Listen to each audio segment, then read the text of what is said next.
Hi friends, welcome back to Priya Manu logs. Friends, ಇವತ್ತು ನಿನ್ನೆ ನೈಟೇ ನಾವು ಊರಿಗೆ ಬಂದಿದ್ವಿ.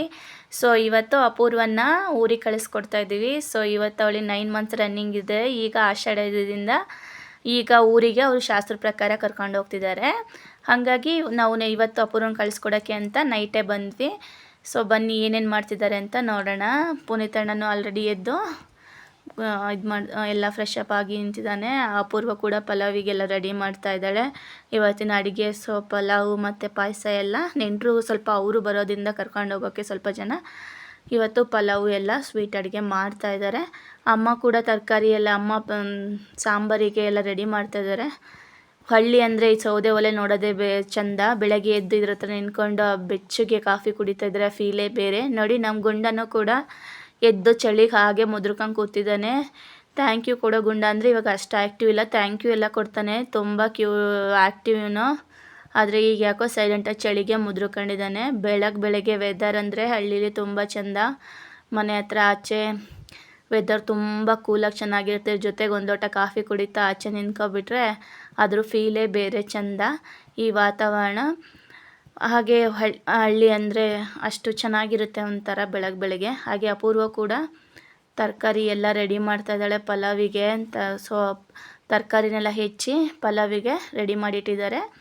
ಸೊ ಈಗ ಪಲಾವಿಗೆ ರೆಡಿಯಾಗಿದೆ. ತರಕಾರಿನೂ ಅಮ್ಮ ಎಲ್ಲ ರೆಡಿ ಮಾಡಿಟ್ಟಿದ್ದಾರೆ. ಸೊ ಚಿರುನ ಏಳಿಸ್ಕೊಂಬರೋಣ ಬನ್ನಿ. ಸೊ ದಿನ ಎಲ್ಲರ ಮನೆಯಲ್ಲೂ ಇದ್ದಿದ್ದೆ ಇದೊಂದು ಮಕ್ಳದ್ದು ಬೆಳಗ್ಗೆ ಏಳ್ಸೋದು ಅಂದರೆ ಮಾಮೂಲಿ. ನಮ್ಮ ಚಿರು ಇನ್ನು UKG ಬಂದರೂ ಬೆಳಗ್ಗೆ ಏಳೋದಂದರೆ ಕಷ್ಟ. ರಾತ್ರಿ ಮಲಗಲ್ಲ, ಬೆಳಗ್ಗೆ ಏಳಲ್ಲ. ಸೊ ಒಂದು ರೌಂಡ್ ನಮ್ಮ ಅಣ್ಣ ಆಲ್ರೆಡಿ ಎತ್ಕೊಂಬಂದಿದ್ದ, ಆದರೂ ಓಡೋಗಿ ಮತ್ತೆ ಮಲ್ಕೊಂಡಿದ್ದಾನೆ. ಆದರೂ ನಮ್ಮ ಚಿರು ಬೆಳಗ್ಗೆ ಏಳಲ್ಲ. ಅವ್ರು ಬೆಳಗ್ಗೆ ಏಳ್ಸೋಕ್ಕೆ ನಮಗೂ ಬೇಜಾರು, ಅಷ್ಟು ಚೆನ್ನಾಗಿ ಮಲ್ಕೊಂಡಿರ್ತವೆ ಮಕ್ಕಳು. ಆದರೂ ಅನಿವಾರ್ಯ, ಏಳಿಸ್ಲೇಬೇಕು, ಸ್ಕೂಲಿಗೆ ಹೋಗ್ಬೇಕಲ್ಲ. ಹಾಗಾಗಿ ನಮ್ಮ ಚಿರು ಒಂದು ಕಡೆ ಏಳ್ಸಿದ್ರೆ ಒಂದು ಕಡೆ ತಿರುಗಿ ಮಲ್ಕೋತಾನೆ. ಅವನ್ನ ಏಳಿಸಿ ಒಂದು 1/4 ಗಂಟೆ ಅವನು ಮಾಮೂಲಿ ಆಗೋಕ್ಕೆ ಒಂದು 10 ನಿಮಿಷನಾದರೂ ಬೇಕು. ಆದರೂ ಸ್ವಲ್ಪ ಈ ಇದರಲ್ಲಿ ಮಕ್ಕಳನ್ನ ಏಳ್ಸೋದು ಅಂದರೆ ತುಂಬ ಗೋಳು.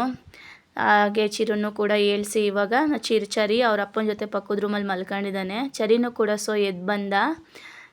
ಅಮ್ಮ ಪಲಾವಿಗೆಲ್ಲ ರೆಡಿ ಮಾಡ್ತಿದ್ದಾರೆ. ಸ್ವಲ್ಪ ಜಾಸ್ತಿ ಜನ ಮಾಡ್ತಿರೋದ್ರಿಂದ ಒಂದು 20-25 ಜನ ಪಲಾವ್ ಮಾಡ್ತಿರೋದ್ರಿಂದ ಅಮ್ಮ ಇವತ್ತು ಕುಕ್ಕರಲ್ಲಿ ಅಳಿಸ್ತಾ ಇಲ್ಲ, ಪಾತ್ರೆಯಲ್ಲೇ ಮಾಡ್ತಿದ್ದಾರೆ. ನಮ್ಮಮ್ಮ ಪಲಾವ್ ಬಿರಿಯಾನಿ ತುಂಬ ಚೆನ್ನಾಗಿ ಮಾಡ್ತಾರೆ, ನನಗೂ ತುಂಬ ಇಷ್ಟ. ಸಖತ್ತಾಗಿರುತ್ತೆ ಟೇಸ್ಟು ಕೂಡ. ಹಂಗಾಗಿ ಈಗ ಪಲಾವಿಗೆಲ್ಲ ಅಳ್ಸೋಕ್ಕೆ ಅಮ್ಮ ರೆಡಿ ಮಾಡ್ತಿದ್ದಾರೆ. ಅಪೂರ್ವ ಪಾಯಸಕ್ಕೆಲ್ಲ ರೆಡಿ ಮಾಡ್ಕೊತಿದ್ದಾಳೆ. ಅಪೂರ್ವನೂ ತುಂಬ ಚೆನ್ನಾಗಿ ಅಡುಗೆ ಮಾಡ್ತಾಳೆ. ಅಪೂರ್ವನೂ ಪಾಯಸಕ್ಕೆಲ್ಲ ಅಪೂರ್ವಂದೇ ಪಾಯಸ ಎಲ್ಲ ಮಾಡಿದ್ದು. ಅಪೂರ್ವ ಎಲ್ಲ ಫ್ರೈ ಮಾಡಿ ಇಟ್ಕೊಂಡಿದ್ದಾಳೆ. ಹಾಗೆ ಇವತ್ತು ಚಿರುಗೆ ಟೆಸ್ಟಿಂದ ಅವರು ಆಲ್ರೆಡಿ ಹೊರಟು ನಿಂತಿದ್ದಾನೆ. ಊರಿಗೆ ಬಂದರೆ ಅಂತೂ ತಿಂಡಿ ಬಗ್ಗೆ ಕೇಳೋಂಗೆ ಇಲ್ಲ. ಅಂಗಡಿ ಹತ್ತಿರ ಇರೋದ್ರಿಂದ ನಮ್ಮ ಅಣ್ಣ ಅಂಗಡಿಗೆ ಹೋದಂಗೂ ನಮ್ಮ ಅಪ್ಪಾಜಿ ಅಣ್ಣನೂ ಒಂದೊಂದು ರೌಂಡ್ ಮಕ್ಳಿಗೆ ತಿಂಡಿ ಬರ್ತಾನೆ ಇರುತ್ತೆ. ಸೊ ತಿಂಡಿನೂ ತಗೊಂಡು ಚಿರು ಸ್ಕೂಲಿಗೆ ಹೊರಟ. ಟೆಸ್ಟ್ ಇರೋದ್ರಿಂದ ರಜೆ ಹಾಕ್ಸೋಕ್ಕಾಗಲಿಲ್ಲ. ಸೊ ಚಿರುನೂ ಅಷ್ಟೊಂದು ರಜೆ ಹಾಕೋಕ್ಕೆ ಇಷ್ಟಪಡಲ್ಲ. ಹಾಗಾಗಿ ಅವನು ಕೂಡ ಸ್ಕೂಲಿಗೆ ಕಳಿಸಿ ರಜೆ ಹಾಕ್ಸಿದ್ರೆ ಇರ್ತಾನೆ, ಇಲ್ಲಾಂದರೆ ಹೋಗ್ತೀನಿ ಅಂತ ಹೋಗ್ತಾನೆ, ಇಲ್ಲ ಹೋಗೋದಾದರೆ ಹೋಗ್ಬಿಡ್ತೀನಿ ಅಂತ ಹೋಗ್ತಾನೆ. ಆ ಥರ ಏನು ಹಠ ಮಾಡಲ್ಲ, ಹೋಗಲ್ಲ ಅಂತ. ಸ್ಕೂಲ್ ವಿಷಯದಲ್ಲಿ ಅವ್ನು ಸ್ವಲ್ಪ ಪಂಚುಯಲ್ಲು. ಸೊ ಈಗ ಅವ್ರ ಅಪ್ಪನ ಕರ್ಕೊಂಡು ಸ್ಕೂಲ್ ಇದ್ದಿದ್ದರಿಂದ ಅವರು ಹೊರಟ್ರು. ಅವ್ರನ್ನ ಕಳಿಸ್ಕೊಟ್ಬಿಟ್ಟು ಚರಿನೂ ಕೂಡ ತಿಂಡಿ ಪ್ಯಾಕ್ ಇಟ್ಕೊಂಡು ಒಳಗಡೆ ಬರ್ತಾ ಇದ್ದಾನೆ. ಸೊ ಬನ್ನಿ, ಒಳಗಡೆ ಪಾಯಸ ರೆಡಿ ಆಗ್ತಾಯಿದೆ. ಸೊ ಅಪೂರ್ವ ಪಾಯಸಕ್ಕೆಲ್ಲ ರೆಡಿ ಮಾಡ್ತಿದ್ದಾಳೆ. ಪಾಯಸಕ್ಕೆಲ್ಲ ಹುರಿದಿಟ್ಕೊಂಡು ಶಾವಿಗೆ ಪಾಯಸ ರೆಡಿ ಆಗ್ತಾಯಿದೆ. ಅಪೂರ್ವನೂ ತುಂಬ ಚೆನ್ನಾಗಿ ಪಾಯಸ ಎಲ್ಲ ಮಾಡ್ತಾಳೆ. ಪಾಯಸ ಪಲಾವ್ ಕೂಡ ನಮ್ಮ ಪುನೀತಣ್ಣನೂ ಕೂಡ ಎಲ್ಲ ಕೆಲಸನೂ ಮಾಡಿಕೊಡ್ತಾನೆ, ಅದು ಇದು ಅಂತ ಇಲ್ಲ. ಅವನು ತುಂಬ ಆ್ಯಕ್ಟಿವು. ಹಾಗೆ ಮಿಂಗಲ್ ಆಗ್ತಾನೆ, ಎಲ್ಲ ಏನಿದ್ರು ಕೆಲಸ ನಮ್ಗೆ ಹೆಲ್ಪ್ ಮಾಡಿಕೊಡ್ತಾನೆ. ನಮ್ಮ ಚರಿನೂ ಆಲ್ರೆಡಿ ತಿಂಡಿ ಪ್ಯಾಕ್ ಇಟ್ಕೊಂಡು ನೋಡ್ತೀವಿ. ನಮ್ಮ ಮನೇಲಿ ಏನೇ ಆದರೂ ಹಿರಿಯರ ಪೂಜೆ, ಹಿರಿಯರಿಗೆ ಎಡೆ ಇಟ್ಟೆ ಮುಂದೆ ನಾವು ಶುಭ ಕಾರ್ಯಗಳನ್ನ ಮಾಡೋದು. ಸೊ ಅಮ್ಮನೂ ಕೂಡ ದೇವ್ರ ಮನೆಗೆಲ್ಲ ಹಚ್ಚಿ ರೆಡಿ ಮಾಡ್ತಾ ಇದ್ದಾರೆ. ಏನೇ ಒಂದು ಶುಭ ಕಾರ್ಯ ಆಗಬೇಕು ಅಂದರೆ ಏನು ವಿಘ್ನಗಳು ಆಗ್ದಂಗೆ ಎಲ್ಲ ಶುಭ ಆಗಲಿ ಅಂತ ಹಿರಿಯರು ಮತ್ತು ದೇವರಿಗೆ ಕೂಡ ಪೂಜೆ ಮಾಡ್ತಾರೆ. ನಮ್ಮ ಚರಿಗಂತೂ ದೇವ್ರ ಭಕ್ತಿ ಜಾಸ್ತಿ, ನನಗೂ ಅವ್ರ ಅಪ್ಪಗೂ ಕಡಿಮೆ. ಆದರೆ ಚರಿಗೆ ನಮ್ಮ ಮನೇಲಂತೂ ನಮ್ಮ ಚರಿಗೆ ತುಂಬ ಭಕ್ತಿ. ದೇವ್ರ ಫೋಟೋ ನೋಡ್ಕೊಂಡಿದ ತಕ್ಷಣ ಕಾಯಿ ಮುಖ ನಿಂತ್ಕೊಂಡ್ಬಿಡ್ತಾನೆ. ಅಮ್ಮನೂ ಕೂಡ ಸಿಂಪಲ್ಲಾಗಿ ಪೂಜೆ ಮಾಡಿದ್ರು. ಸೊ ಇವತ್ತು ಅಪೂರ್ವನ ಕಳಿಸ್ಕೊಡೋಕ್ಕೆ ನಮ್ಮ ಕಡೆ ಏನು ಶ್ರೀಮಂತ ಶಾಸ್ತ್ರ ಗ್ರ್ಯಾಂಡಾಗಿ ಮಾಡಲ್ಲ ನಮ್ಮ ಇದರಲ್ಲಿ. ಆದರೆ ನಾವು ಮಗು ತೊಟ್ಲು ಕರ್ಕೊಂಬಂದಾಗ ನಮ್ಮ ಮನೆಗೆ ಗ್ರ್ಯಾಂಡಾಗಿ ಊರವ್ರಿಗೆ ಮತ್ತು ರಿಲೇಷನ್ಗೆ ಎಲ್ಲ ಜೋರಾಗಿ ಮಾಡ್ತೀವಿ. ಅದರಿಂದ ಸಿಂಪಲ್ಲಾಗಿ ಶಾಸ್ತ್ರ ಮಾಡಿ ಕಳಿಸ್ಕೊಡ್ತಾಯಿದ್ದೀವಿ. ಹಾಗೆ ಈ ಥರ ನಾವು ಸಿಂಪಲ್ಲಾಗಿ ರೆಡಿ ಮಾಡಿದ್ದೀನಿ. ಒಂದು 5 ತಟ್ಟೆ ಶಾಸ್ತ್ರಕ್ಕೆ ಇಟ್ಬಿಟ್ಟು ಹಣ್ಣು ತಿಂಡಿನೆಲ್ಲ ಹಾಗೆ ಇಲ್ಲಿ ಶಾಸ್ತ್ರಕ್ಕೆ ನಾವೊಂದು 5 ಜನ ನಮ್ಮ ಮನೆ ಪಕ್ಕದ ಮನೆ ಆಂಟಿ ಇವರು, ನಾವು ಯಾರು ರಿಲೇಷನ್ಸಿಗೆ ಹೇಳಿಲ್ಲ. ಅವರು ಅಪೂರ್ವರು ಅವರು ಕರ್ಕೊಂಡು ಹೋಗೋಕ್ಕೆ ಅವ್ರ ಅತ್ತೆ, ಅವ್ರ ದೊಡ್ಡಮ್ಮ, ಅವ್ರ ಮಾವ ಎಲ್ಲ ಬಂದಿದ್ದರು. ಸೊ ಹಾಗಾಗಿ ನಾವು ಸಿಂಪಲ್ಲಾಗಿ ಶಾಸ್ತ್ರ ಮಾಡ್ತಾಯಿದ್ದೀವಿ. ಹೀಗೆ ಅಪೂರ್ವನೂ ಕೂಡ ಹಿರಿಯರಿಗೆ ರೆಡಿಯಾಗಿ ಹಿರಿಯರಿಗೆ ಪೂಜೆ ಮಾಡಿ ಧೂಪ ಹಾಕಿ ರೆಡಿ ಮಾಡ್ತಾಯಿದ್ದಾಳೆ. ಸೊ ಈ ಟೈಮಲ್ಲಿ ಅಪೂರ್ವ ಎಲ್ಲ ರೆಡಿ ಮಾಡಿ ಕಾಯಿ ಇದನ್ನ ಹೊಡ್ಕೊಡ್ತಾ ಇದ್ದಾರೆ. ಧೂಪ ಹಾಕಿ ಇನ್ನೇನು ಶಾಸ್ತ್ರ ಮಾಡಿ ಇವತ್ತು ಕಳಿಸ್ಕೊಡ್ತಾರೆ. ಅಪೂರ್ವನ ಕಳಿಸ್ಕೊಡ್ತೀವಿ. ಎಲ್ಲ ಚೆನ್ನಾಗಾಗಿ ಮುದ್ದಾದ ಮಗು ಜೊತೆ ನಮ್ಮ ಮನೆಗೆ ಬರಲಿ ಅಂತ ವಿಶ್ ಮಾಡ್ತಾ, ನೀವೆಲ್ಲ ವಿಶ್ ಮಾಡಿ ಒಳ್ಳೆಯದಾಗಲಿ ಅಂತ. ಸೊ ನಮ್ಮ ಅಜ್ಜ ಅಜ್ಜಿಗೆ ಎಲ್ಲ ನಮಸ್ಕಾರ ಮಾಡಿಕೊಂಡು ಬರ್ತಾ ಇದ್ದಾರೆ ಆಲ್ರೆಡಿ. ಸೊ ಹೀಗಿತ್ತು ನಮ್ಮ ಪ್ರಿಪ್ರೇಷನ್ಸ್. ಹೇಗಿತ್ತು ನಮ್ಮ ಮನೆಯಲ್ಲಿ ಸಿಂಪಲ್ ಸೀಮಂತ ಶಾಸ್ತ್ರ ಅಂತ ನೀವು ನನಗೆ ಕಮೆಂಟ್ ಮಾಡಿ ತಿಳಿಸಿ. ಹಾಗೆ ನಮ್ಮ ಚರಿನೋ ಏನೋ ಮಾತಾಡಿಸ್ತಾರೆ. ನಾವು ಹೊರಟ ಮೇಲೆ ನಮ್ದು ಇದ್ದಿದ್ದೆ ಮಾಮೂಲಿ.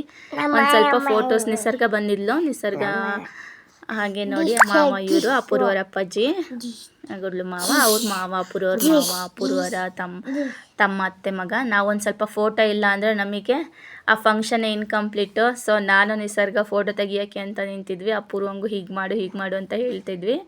ಸೊ ಅವ್ರ ಜೊತೆಗೆ ಅಪೂರ್ವರ ದೊಡ್ಡಮ್ಮ ದೊಡ್ಡಪ್ಪ ಕೂಡ ಬಂದಿದ್ದರು, ಅವ್ರ ಮಾವ ಎಲ್ಲ. ಒಂದಷ್ಟು ಫೋಟೋ ಕ್ಲಿಪ್ಪಿಂಗ್ಸ್ನ ತಗೊಂಡ್ವಿ. 12:30 ಮತ್ತೆ ಬೇಗ ಕರ್ಕೊಂಡೋಗಿಂದ ಸ್ವಲ್ಪ ಕ್ಲಿಪ್ಪಿಂಗ್ಸ್ ಹಾಗೆ ತಗೊಂಡ್ವಿ ಫೋಟೋ. ನನಗಿಂತೂ ಸ್ವಲ್ಪ ಫೋಟೋ ಕ್ರೇಜ್ ಜಾಸ್ತಿ. ಹಾಗಾಗಿ ನಾವೊಂದು ಸ್ವಲ್ಪ ನನಗೆ ಫೋಟೋ ಇಲ್ಲ ಅಂದರೆ ಇನ್ಕಂಪ್ಲೀಟ್ ಆಗಿಬಿಡುತ್ತೆ. ಹಾಗಾಗಿ ನಾನು ನಿಸರ್ಗ ಅಪೂರ್ವ ಎಲ್ಲ ಒಂದು ಫೋಟೋ ತಗೊಂಡ್ವಿ. ಫೋಟೋ ಕ್ಲಿಪ್ಪಿಂಗು ವೀಡಿಯೋಸ್ ತಗೊಂಡ್ಬಿಟ್ಟು ನೆಕ್ಸ್ಟು ಈಗ ಎಲ್ಲ ಪುನೀತಣ್ಣನ ವೆಯ್ಟ್ ಮಾಡ್ತೀವಿ. ಅವನೊಂದು ಸ್ವಲ್ಪ ಆಚೆ ಹೋಗಿದ್ದ. ಅವನು ಬಂದ. ನಮ್ಮ ಚರಿ ಅಂತೂ ಪುನೀತಣ್ಣ ಇದ್ದರೆ ಅವನ್ನ ಬಿಡೋದೇ ಇಲ್ಲ. ಅವನಿಗೆ ಹಿಂಸೆನೂ ಕೊಡ್ತಾನೆ. ಅಷ್ಟೇ ಅವನಿಗೆ ಮಾಮ ಅಂದರೆ ಭಾರಿ ಇಷ್ಟ. ಸೊ ಈಗ ಶಾಸ್ತ್ರಕ್ಕೆ ಕೂರಿಸಿದ್ರು. ಈಗ ಅಪೂರ್ವರ ಅತ್ತೆ ಅಪೂರ್ವರ ಅತ್ತೆ ಅವರು ಶಾಸ್ತ್ರ ಮಾಡ್ತಾಯಿದ್ದಾರೆ. ಸೊ ಆ ಕಡೆಯಿಂದ ಒಂದು 3 ಜನ ಅವರು ಫಸ್ಟು ಶಾಸ್ತ್ರ ಮಾಡ್ತಾಯಿದ್ರು. ಕುಂಕುಮ ಇಟ್ಟು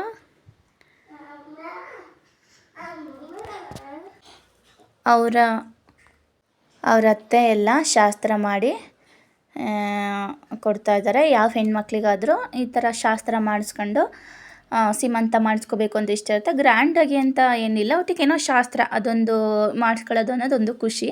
ಹಾಗೆ ಅದೇನೋ ಒಂಥರ ವೈಬ್ ಚೆನ್ನಾಗಿರುತ್ತೆ ಮನೆಯಲ್ಲಿ. ಹಾಗೆ ಈ ಥರ ಹೂವೆಲ್ಲ ಮಾಡಿಸ್ಬಿಟ್ಟು ಶಾಸ್ತ್ರ ಮಾಡಿದ್ರು. ಅವರು ಕೂಡ ಮನೆಯಿಂದ ಏನು ತೊಗೊಂಬಂದಿದ್ರು ಅದನ್ನು ಹೂವು ಮತ್ತು ಹಣ್ಣನ್ನೆಲ್ಲ ಕೊಟ್ಬಿಟ್ಟು ಮಡಿಸಿ ಈ ಥರ ಶಾಸ್ತ್ರ ಮಾಡಿದ್ರು. ಸೊ ನೆಕ್ಸ್ಟ್ ಇದೇ ಥರ ಎಲ್ಲ ಕೂತ್ಕೊಂಡು ನೋಡ್ತಾ ಇದ್ವಿ. ನೋಡಿ ಸಿಂಪಲ್ಲಾಗಿ ಹೀಗಿತ್ತು ನಮ್ಮ ಶಾಸ್ತ್ರ. ಅಪ್ಪಾಜಿಯರೆಲ್ಲ ಆಚೆ ಒಳಗಿದ್ರು. ಆಂಟಿನೂ ಕೂಡ ಅವ್ರ ಮನೆಯಿಂದ ಏನು ತಂದಿದ್ರು ಹೂವು ಹಣ್ಣನ್ನೆಲ್ಲ ಕೊಟ್ಬಿಟ್ಟು ನಮಸ್ಕಾರ ಮಾಡಿಸಿ ಇಟ್ಟರು.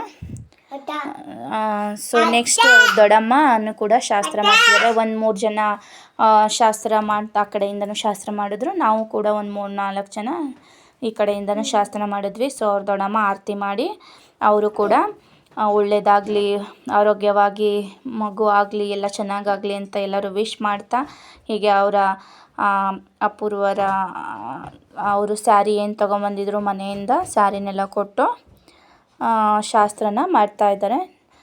ನಮ್ಮ ಚರಿ ನೋಡಿ ಆಲ್ರೆಡಿ ಅವರ ಮಾವನ್ನ ಬಿಡೋದೇ ಇಲ್ಲ. ಹಾಗೆ ನಾನು ನಿಸರ್ಗ ಕೂಡ ಒಂದು ಕ್ಲಿಪ್ಪಿಂಗ್ ತಗೊಂಡ್ವಿ. ಅದ್ರ ಮಧ್ಯೆ ನಮ್ಮ ಫ್ಯಾಮಿಲಿಯಲ್ಲಿ ನಾನೇ ಕೊಡಲಿ ಇನ್ನೆಲ್ಲ ಉದ್ದಾಸಗಳು ನನ್ನವಳನ್ನು ಆದಷ್ಟು ಕವರ್ ಮಾಡೋಕ್ಕೆ ಟ್ರೈ ಮಾಡಿದ್ದೀನಿ. ಆದರೂ ಸ್ವಲ್ಪ ಹಿಂದೆ ಅಷ್ಟೊಂದು ಕವರಾಗಿ ಆಗಿಲ್ಲ. ಸ್ವಲ್ಪ ಹೈಟ್ ಜಾಸ್ತಿ. ಅವ್ರ ಅತ್ತೆ ಕೂಡ ಅಪೂರ್ವರ ಅತ್ತೆನೂ ಕೂಡ ಹಾಗೆ ಶಾಸ್ತ್ರ ಮಾಡಿದ್ರು.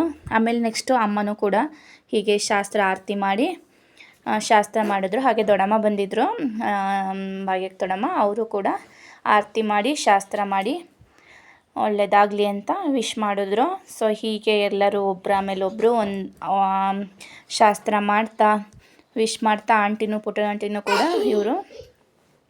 ಆಂಟಿನೂ ಶಾಸ್ತ್ರ ಮಾಡಿ ನೆಕ್ಸ್ಟು ಮಾವನು ಮಗಳಿಗೆ ಎಲ್ಲ ಶಾಸ್ತ್ರ ಮಾಡಿದ್ದು ಇವರು ಅಪೂರ್ವರ ಅಪ್ಪಾಜಿ. ಮಾವನು ಕೂಡ ಎಲ್ಲ ಶಾಸ್ತ್ರ ಮಾಡಿ ಅವರು ಕೂಡ ಆರತಿ ಮಾಡಿ ಕುಂಕುಮ ಇಟ್ಟು ಮಕ್ಕಳಿಗೆ ಒಳ್ಳೆಯದಾಗಲಿ ಅಂತ ಆಶೀರ್ವಾದ ಮಾಡ್ತಾ ಇದ್ದಾರೆ. ಸೊ ಹೀಗಿತ್ತು ನಮ್ಮ ಅಪೂರ್ವನ ಸೀಮಂತದ ಶಾಸ್ತ್ರ. ಹೇಗಿತ್ತು ನಮ್ಮ ಈ ಸೀಮಂತದ ಶಾಸ್ತ್ರ ಅಂತ ನೀವು ಕಮೆಂಟ್ ಮಾಡಿ ತಿಳಿಸಿ. ನಿಮ್ಮ ಕಡೆ ಯಾವ ರೀತಿ ಮಾಡ್ತೀರಿ ಅಂತ ಹೇಳಿ. ನಮ್ದು ಹೇಗಿತ್ತು ಅಂತ ಕೂಡ ಕಮೆಂಟ್ ಮಾಡಿ ತಿಳಿಸಿ. ಇಷ್ಟ ಆದರೆ ನನ್ನ ಚಾನಲ್ನ ಲೈಕ್ ಮಾಡಿ, ಶೇರ್ ಮಾಡಿ, ಕಮೆಂಟ್ ಮಾಡಿ, ಸಬ್ಸ್ಕ್ರೈಬ್ ಆಗೋದನ್ನ ಯಾವುದೇ ಕಾರಣಕ್ಕೂ ಮರಿಬೇಡಿ. ಹಾಗೆ ನಮ್ಮ ನಿಸರ್ಗನೂ ಕೂಡ ಶಾಸ್ತ್ರ ಮಾಡ್ತಾ ಇದ್ದಾರೆ. ಇಲ್ಲಿ ಹುಡುಗರಿಗೂ ಮಾಡ್ತಾರೆ. ಸೊ ನಾನು ನೋಡಿದ್ದು ಈಗೆಲ್ಲ ಹೊಸ್ತು ಒಬ್ಬೊಬ್ಬರು ಮಾಡ್ತಾಯಿದ್ರು. ಅವನಿಗೂ ಎಲ್ಲ ಕುಂಕುಮ ಇಟ್ಟು ನಮ್ಮ ಅಣ್ಣಂಗೂ ಆರತಿ ಮಾಡಿ ಅಪೂರ್ವಂಗೂ ಮಾಡಿ ಇನ್ನೊಂದು ಸ್ವಲ್ಪ ದಿನಕ್ಕೆ 2-3 ಜನ ಆಗ್ತಾಯಿದ್ದಾರೆ. ಸೊ ಸೇಫಾಗಿ ಹೆಲ್ತಿಯಾದ ಬೇಬಿ ಬರಲಿ ಅಂತ ಆ ದೇವರಲ್ಲಿ ಬೇಡ್ಕೊತೀವಿ. ಸೊ ನಿಸರ್ಗನೂ ಕೂಡ ಕನ್ಸೀವ್ ಇರೋದ್ರಿಂದ ನೆಕ್ಸ್ಟ್ ವೀಕ್ ಕೂಡ ಅವಳದು ಶ್ರೀಮಂತ ಶಾಸ್ತ್ರ ಇದೆ. ಸೊ ಅವಳಿಗೂ ಒಳ್ಳೆಯದಾಗಲಿ ಅಂತ ಅಂದ್ಕೊಂಡು ಈಗ ಅವರು ಮಾವನ ಕೂಡ ಏನು ಮಾಡ್ತಿದ್ದಾರೆ, ಶಾಸ್ತ್ರ ಮಾಡ್ತಿದ್ದಾರೆ. ಹೀಗೆ ಕೂಡ ಹೀಗಿತ್ತು. ಮತ್ತು ನಾನು ಕೂಡ ಸ್ವಲ್ಪ ಶಾಸ್ತ್ರ ಮಾಡೋಣ ಅಂತ ಹೋದೆ. ನಾನು ಕೂಡ ಆರತಿ ಮಾಡಿ ಶಾಸ್ತ್ರ ಮಾಡಿದ್ದೀನಿ. ಯಾರ್ಯಾರು ನನ್ನ ವೀಡಿಯೋ ನೋಡ್ತಾ ಇದ್ದೀರಿ ಪ್ಲೀಸ್ ಸಬ್ಸ್ಕ್ರೈಬ್ ಆಗಿ ನೋಡಿ. ಹೀಗೆ ಚಾನಲ್ ನೆಕ್ಸ್ಟ್ ನಿಮಗೆ ವೀಡಿಯೋಸ್ನ ಅಪ್ಡೇಟ್ ಸಿಗಲ್ಲ. ಹಾಗೆ ನೀವು ಚಾನಲ್ನ ನೋಡಿ ಸಬ್ಸ್ಕ್ರೈಬ್ ಮಾಡಿ. ಹಾಗೆ ಲೈಕು ಕಮೆಂಟ್ ಮಾಡಿದ್ರೆ ನನಗೂ ವೀಡಿಯೋಸ್ನ ಮಾಡೋಕ್ಕೆ ಇನ್ಸ್ಪಿರೇಷನ್ ಆಗುತ್ತೆ. ಮತ್ತು ಹೊಸ ವೀಡಿಯೋ ಮಾಡಬೇಕು ಅಂತ ಅನಿಸುತ್ತೆ. ನೀವೆಷ್ಟು ಸಪೋರ್ಟ್ ಮಾಡ್ತೀರೋ ಅಷ್ಟೇ ನಮಗೂ ಮೋಟಿವೇಟ್ ಆಗುತ್ತೆ ಅದರಿಂದ ವೀಡಿಯೋ ಮಾಡಬೇಕು ಅಂತ. ಹಾಗಾಗಿ ನೀವು ಯಾರು ನೋಡ್ತಾ ಇದ್ರೂ ಕೂಡ ಫಸ್ಟ್ ಅಲ್ಲಿರೋಂಥ ಸಬ್ಸ್ಕ್ರೈಬ್ ಬಟನ್ನ ಒತ್ಕೊಂಡು ಸಬ್ಸ್ಕ್ರೈಬ್ ಮಾಡಿ ಆಮೇಲೆ ನೀವು ವೀಡಿಯೋನ ಕಂಟಿನ್ಯೂ ಮಾಡಿ ಅಂತ ನಿಮ್ಮ ಹತ್ರ ಕೇಳ್ಕೊತಿದ್ದೀನಿ.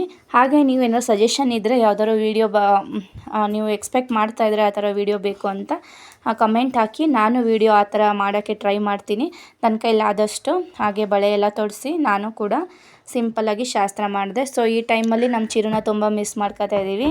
ನಮ್ಮ ಚಿರುಗೂ ಅವ್ರ ಅತ್ತೆ ಅಂದರೆ ತುಂಬ ಇಷ್ಟ.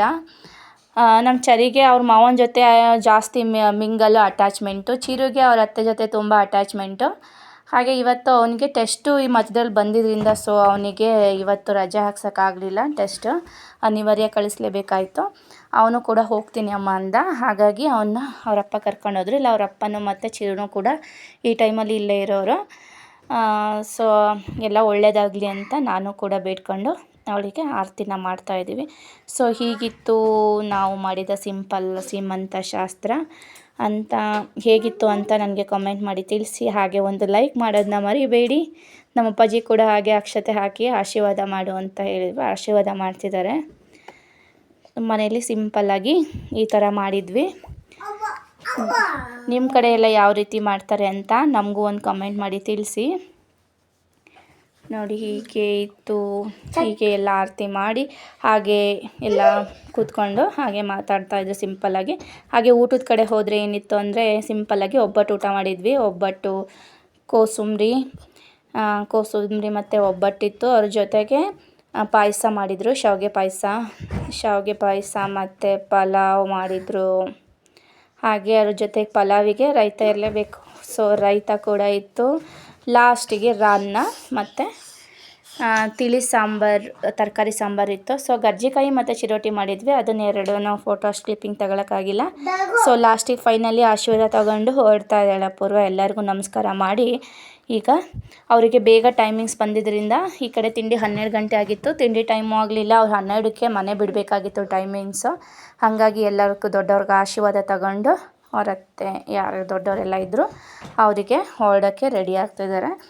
ಸೊ ಇನ್ನು ಪಾಪು ಕರ್ಕೊಂಡು ಆರಾಮಾಗಿ ಇಬ್ಬರು ಅಮ್ಮ ಮಗು ಬರಲಿ ಅಂತ ವಿಶ್ ಮಾಡ್ತಾಯಿದ್ದೀನಿ. ನೀವು ಕೂಡ ಎಲ್ಲ ಸೇಫಾಗಿ ಬರಲಿ ಇಬ್ಬರು ಅಂತ ವಿಶ್ ಮಾಡಿ. ನಿಮ್ಮ ಆಶೀರ್ವಾದ ನಮ್ಮ ಎಲ್ಲರ ಮೇಲೆ ಹೀಗೆ ಇರಲಿ. ಅಪೂರ್ವನ ಮೇಲೂ ಕೂಡ ಹಾಗೆ. ಈಗ ಹೊರಡ್ತಾ ಇದ್ದಾಳೆ ಅಪೂರ್ವ ಕೂಡ ಬಾಯ್ ಮಾಡಿ ಊರಿನ ಕಡೆ ಹೊರಡ್ತಾ ಇದ್ದಾಳೆ. ಇನ್ನು ಡೆಲಿವರಿ ಯಾವಾಗ ಅಂತ ಹೇಳೋಂಗಿಲ್ಲ. ಸೊ ಅಪೂರ್ವಂಗೆ ಯಾವ ಪಾಪು ಆಗುತ್ತೆ ಅಂತ ನೀವು ನನಗೆ ಕಮೆಂಟ್ ಮಾಡಿ ಸೇರಿ ಗೆಸ್ ಮಾಡಿ.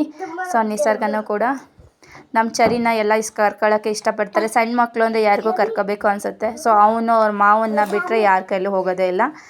ಅವ್ರ ಮಾವ ಇಲ್ಲ ಅವ್ರ ಅಜ್ಜ ಬೇಕು. ಆದರೂ ಸ್ವಲ್ಪ ಹಿಂಸೆ ಕೊಡೋಣ ಅನಿಸುತ್ತೆ ಯಾರಿಗಾದ್ರೂ ಅಷ್ಟೇ ಅಲ್ವ. ಸಣ್ಣ ಮಕ್ಕಳು ಅಂದರೆ ಸ್ವಲ್ಪ ಮುದ್ದಾಡೋಣ ಅನಿಸುತ್ತೆ. ಸೊ ಅವನೇ ಈಗ ಸದ್ಯದಲ್ಲಿರೋದು ನಮ್ಮ ಮನೇಲಿ ಚಿಕ್ಕವನು. ಹಾಗಾಗಿ ಸ್ವಲ್ಪ ಎಲ್ಲ ಮಾತಾಡಿಸ್ತಾರೆ. ಆದರೂ ಸ್ವಲ್ಪ ಅವನು ಮುನಿಸ್ಕೊತಾನೆ, ಅಷ್ಟು ಹೋಗಲ್ಲ. ಅವ್ರ ಅತ್ತೆ ಕರೆದ್ರೂ ಹೋಗ್ತಿರ್ಲಿಲ್ಲ. ಅವ್ರ ಮಾವ ಇದ್ದಾನೆಲ್ಲ, ಹಾಗಾಗಿ ಯಾರೂ ಬೇಡ ಅಂತ ಅವನು ಹಿಡಿಯೋದೇ ಇಲ್ಲ ಅವ್ರ ಮಾವನ ಹತ್ರ. ಸೊ ಅಪೂರ್ವನ್ನ ಕಳಿಸ್ಕೊಡ್ತಾ ಇದ್ದೀವಿ. ಸೊ ಫೈನಲಿ ಯಾವ ಪಾಪು ಆಗುತ್ತೆ ಅಪೂರ್ವನ್ನ ನೋಡಿದ್ರೆ ಅಂತ ಕಮೆಂಟ್ ಮಾಡಿ ನನಗೆ ಕಮೆಂಟ್ ಮಾಡಿ ತಿಳಿಸಿ. ಯಾವುದಾಗಬಹುದು ಅಂತ, ಯಾವುದಾದ್ರೂ ಹೆಲ್ತಿಯಾಗಿ ಆಗಲಿ ಅಂತ ನಮಗೇನು ಅನ್ಕೋತೀವಿ. ಸೊ ಈಗ ಅವರು ಹೊರಟ್ರು ಅಪೂರ್ವನ್ನ ಕರ್ಕೊಂಡು. ಅವ್ರ ಮಾವ ಮತ್ತು ಅವ್ರ ಅಣ್ಣ ಒಂದು 2 ಕಾರಲ್ಲಿ ಬಂದಿದ್ದರು ಅವರು ಇವಾಗ ಅಪೂರ್ವನ್ನ ಕರ್ಕೊಂಡು ಹೊರಡ್ತಾ ಇದ್ದಾರೆ. ಸೊ ಬಾಯ್ ಅಂತ ಹೇಳ್ತಾ ಸೇಫಾಗಿ ಹೋಗಿ ಬರಲಿ ಅಂತ. ಯಾವ ಪಾಪು ಆಗುತ್ತೆ ಅಂತ ಗೆಸ್ ಮಾಡಿ ಕಮೆಂಟ್ ಮಾಡಿ ತಿಳಿಸಿ. ಸೊ ಅವತ್ತೇ ಇನ್ನೊಂದು ಫಂಕ್ಷನ್ ನಮ್ಮ ಭಾವನ ಮಾಲೂರಲ್ಲಿ ಇರೋದ್ರಿಂದ ಅಲ್ಲಿಗೆ ಹೋಗಿ ಅಟೆಂಡ್ ಮಾಡಿದ್ವಿ. ಅದೊಂದು ಸಣ್ಣ ಕ್ಲಿಪ್ಪಿಂಗ್ ತಗೊಂಡಿದ್ವಿ. ಸೊ ವೀಡಿಯೋಸ್ ಹೀಗಿತ್ತು ನಮ್ಮ ಸೀಮಂತ ಶಾಸ್ತ್ರ ವೀಡಿಯೋಗಳು. ನಾವು ಅವತ್ತು ಸ್ವಲ್ಪ ಫೋಟೋಸ್ ಕ್ಲಿಪ್ಪಿಂಗ್ನ ಆ್ಯಡ್ ಮಾಡಿದ್ದೀನಿ. ಅದ್ರ ಜೊತೆಗೆ ಹೇಗಿತ್ತು ಅಂತ ಕಮೆಂಟ್ ಮಾಡಿ ತಿಳಿಸಿ. ಇಷ್ಟ ಆದರೆ ಲೈಕ್ ಮಾಡಿ, ಶೇರ್ ಮಾಡಿ, ಕಮೆಂಟ್ ಮಾಡಿ, ಸಬ್ಸ್ಕ್ರೈಬ್ ಆಗೋದನ್ನ ಮರೀಲೇಬೇಡಿ. ಪ್ಲೀಸ್ ಸಬ್ಸ್ಕ್ರೈಬ್ ಮಾಡಿ. ಅಲ್ಲಿ ಪಕ್ಕದಲ್ಲಿರೋ ಲೈಕ್ ಬಟನ್ ಕೂಡ ಪ್ರೆಸ್ ಮಾಡಿ. ಸೊ ಹೀಗಿತ್ತು ನಮ್ಮ ಅಪೂರ್ವಂಗೆ. ಈಗ ಯಾವ ಟೈಮ್ ಅಂತ ಹೇಳೋಂಗಿಲ್ಲ, ಯಾವಾಗಾದರೂ ಪಾಪು ಆಗಬಹುದು. ಅದಕ್ಕೂ ನಾವು ಕಾಯ್ತಾ ಇದ್ದೀವಿ ಅಂತ ನೀವು ಕೂಡ ವೆಯ್ಟ್ ಮಾಡಿ ನೋಡ್ತಾ ಇರಿ. ಅದು ಮಧ್ಯದಲ್ಲಿ ಕೂಡ ಯಾವ ಪಾಪು ಆಗುತ್ತೆ ಅಂತ ಕಮೆಂಟ್ ಮಾಡಿ ತಿಳಿಸಿ. ಹೆಲ್ತಿಯಾಗಿ ಸೇಫಾಗಿ ಆಗಲಿ ಡೆಲಿವರಿ, ಇಬ್ಬರು ಆರೋಗ್ಯವಾಗಿ ಬರಲಿ ಅಂತ ನಾವು ಕೂಡ ಹೇಳ್ತಾ ಹೀಗೆ ನನ್ನ ವೀಡಿಯೋನ ಮುಗಿಸ್ತಾ ಇದ್ದೀನಿ. ಹಾಗೆ ಯಾರ್ಯಾರಿಗೆ ಇಷ್ಟ ಆಯಿತು ಲೈಕ್ ಮಾಡಿ, ಶೇರ್ ಮಾಡಿ, ಕಮೆಂಟ್ ಮಾಡೋದನ್ನ ಮರಿಬೇಡಿ. Thank you for watching. Bye.